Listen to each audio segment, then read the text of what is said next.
नमस्कार, सत्यदर्शन न्यूज मध्ये आपले स्वागत आहे। मी पायल शहा।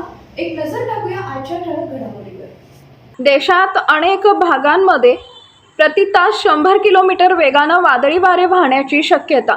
देशात मान्सूनची एंट्री कधी होणार याकडे सर्वांचं लक्ष लागलेलं असताना भारतीय हवामान विभागाकडून चिंता वाढवणारी बातमी समोर आली आहे। ती म्हणजे पुढील 48 तासांमध्ये वातावरणात मोठा उलटफेर पाहायला मिळण्याची शक्यता आहे।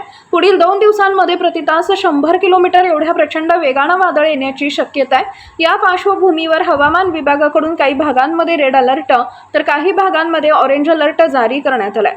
पुढील 2 ते 3 दिवस मान्सून अरबी समुद्र, बंगालचा उपसागर आणि लक्षद्वीपच्या काही भागांमध्ये एंट्री करण्याची शक्यता आहे। दिल्ली, हरियाणा आणि चंदीगडमध्ये मुसळधार ते अतिमुसळधार पावसाची शक्यता असून गारपीट देखील होऊ शकते।